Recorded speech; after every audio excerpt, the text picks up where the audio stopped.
Welcome to Strange Travels. I'm Lauren, and that's Clint, and we're from Nashville.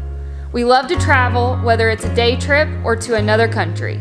We love seeking out new experiences, hiking with our dog Lilly, and finding amazing food along the way. This video kicks off a new series covering our week in the Canadian Rockies. Except there are no mountains, glaciers, or blue water here.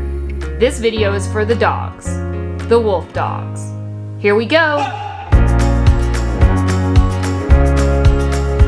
We have arrived in Canada. We flew into Calgary late last night. We woke up, got our rental car, and instead of taking the Trans-Canada Highway straight to Banff, we decided to take the more scenic Highway 1A.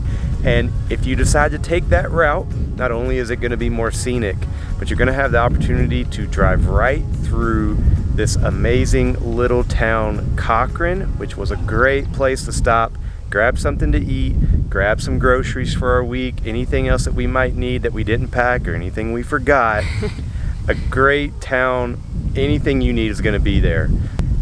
And if you need one more reason to take Highway 1A to Banff, it's to stop at the Yamnuska Wolfdog Sanctuary right off Highway 1A. It's halfway between Calgary and Banff, so it breaks up that drive, and it is well worth the stop. The sanctuary is a nonprofit organization, and they opened in 2011. This video will focus on our experience at the sanctuary, but we highly recommend checking out their YouTube channel and their 2021 micro-documentary, From Alone to Home, to learn how this place is trying to save the lives of wolf dogs that people have purchased but were not prepared to care for. Wolf dogs are not meant to be domesticated animals like your dog at home. My favorite fun fact was how the lower content wolf dogs tend to make more facial expressions like a domesticated dog would. Most wolves do not instinctually make expressions like our dog Lilly. After the tour, or even before your tour, you can come walk around the sanctuary as long as you want, as long as they're open. The sanctuary is open Thursday through Monday from 10 a.m. to 5 p.m. and they have a variety of tours you can choose from. We elected for the interactive tour.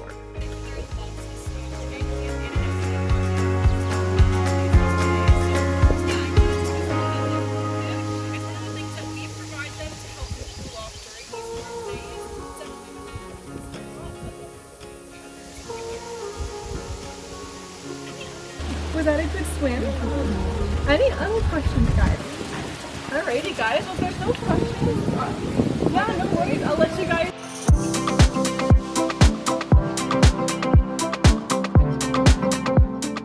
They have 43 wolf dogs that they have rescued, and funny enough, one of them is actually from Kentucky. So yes. What are the odds? Enzo. Yes, and but it's an awesome place. What's great is that we did a tour. It lasted about 45 minutes. It was awesome. You got to go into the enclosure and actually have the wolf dogs potentially like come right up to you and eat out of your hand, which was really such a cool experience. It was wild. Yes, it was really crazy.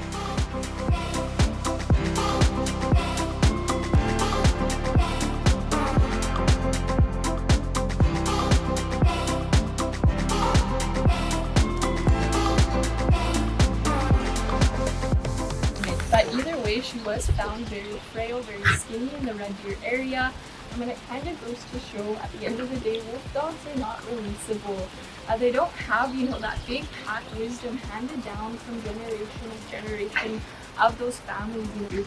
That's not normally the case of how we receive animals, but also a good explanation that releasing a wolf dog is illegal. It's considered abandonment. They're rightly sneaking. If you guys were watching the activity notes, prior to this tour starting, basically you may have saw a lark trying to chase a raven in that other enclosure. So these guys have a very prevalent prey drive, but at the end of the day, with dead animals and swatted down, they don't really make the connection that it then becomes food. I thought Lilly shed a lot. So I brought a bit of a stinky scent for Mr. Nova here. It is a bit of fish skin mixed with pickle juice. So just want to drop that on the ground. There's a chunk of fish skin. Oh. So a bit of an interesting situation we have happening here. This is actually wolf-dog communication.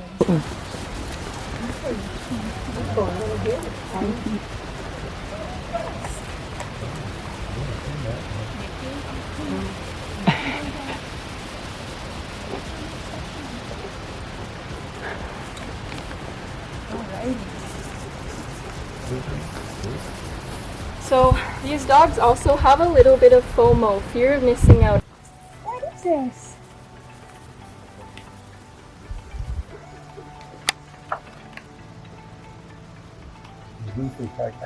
Yeah, so high content wolf dog as well. Hard to impress this guy. He's like, I'm not gonna roll over today, but that is okay. Good exemplification of that shedding process I like to show you guys. So you can see he has a really interesting chicken leg moment happening, quite skinny at the moment. Looks nearly double the size in the winter as they shed about 70% of that fur coat, right, DC man. Again, he is half siblings to Kuna. And at the end of the day, they're related by the same father.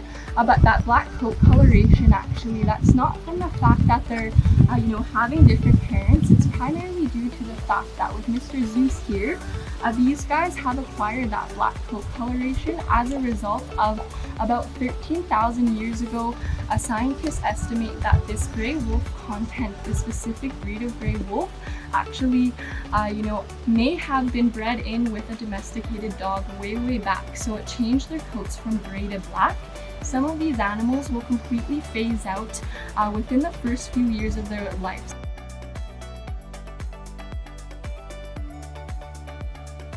I, Loki, Prince of Asgard.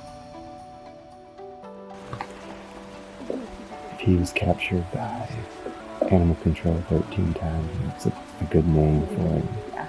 As Loki provides that role model exemplification for Cochrane by coming on up here and taking these treats out of people's hands, relays that, positive association for Cochrane that maybe humans can be trusted there. And then with our lovely girl Lilly here, a very interesting wolf dog. She is mid-content, where Loki and Horton are both low content.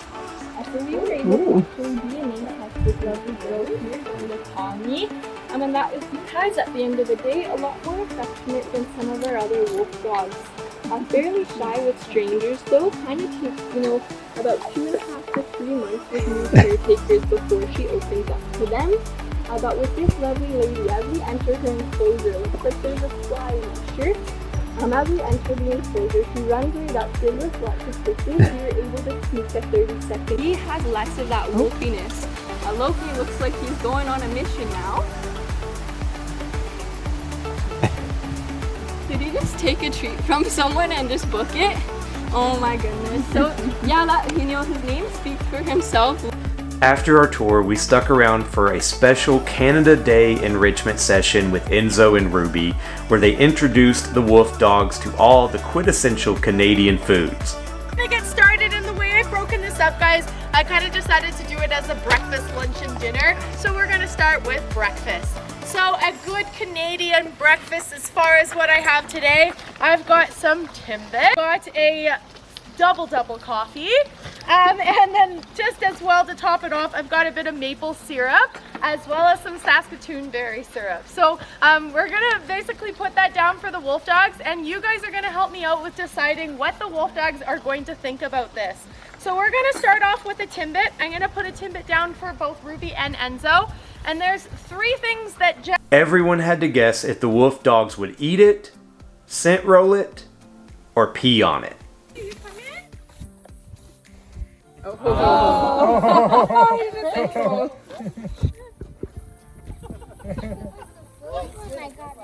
didn't ask you guys what he was going to end up doing, but I guess we're doing it.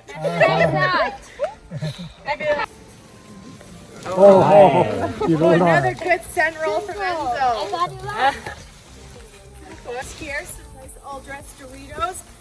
Very popular chip here in Canada. They are delicious. I don't know if you can get them anywhere else. That and ketchup chips. However, ketchup chips I've done a couple times here at the Wolf Dogs, and they're an all-dressed chips, so I figured I'd switch it up today. So I'm gonna put a couple down on the ground just as I have been doing. Let's see what we think we're gonna have from the wolf. Oh, put those down for Enzo. You guys keep watch.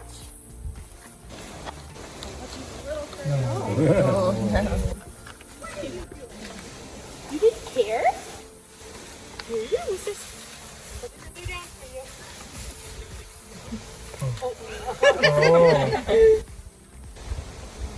Central. I got it right. Central, okay? Got it right. Great. I'll give them a little space here. Oh my goodness. I really thought he was going to eat it. I just want to get the fur off. Is Ruby eating it? Yeah. I got it right. There she goes. She's like, that's delicious. It's just an awesome way to kick off this trip, and like I'm just so happy that Clint found this place because I loved it so much. Yeah. This is so fun. I'm so glad you found this. And just a heads up, when you arrive, the first thing you see, the first animals you see may not be wolf dogs. In fact, it might be goats. Seeing goats at a wolf dog sanctuary, you might be thinking,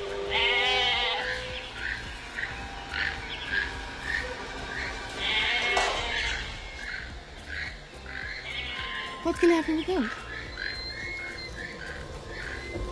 but that's not the case. There are more than just wolf dogs at this sanctuary. There are sheep, goats, donkeys, chickens. It is a sanctuary for animals all across the board. This experience was so much fun. I know we are here for mountains and hiking, and those mountains have their work cut out for them because we had such a good time here.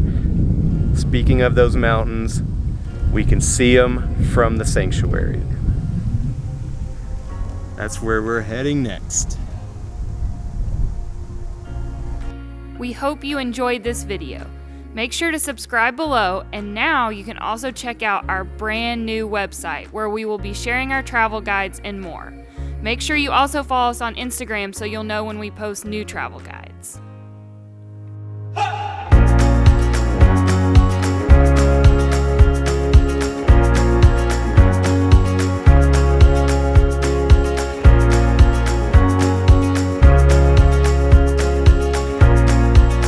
Have care how you speak. Loki is beyond reason, but he is of Asgard, and he is my brother. He killed 80 people in 2 days. He's adopted.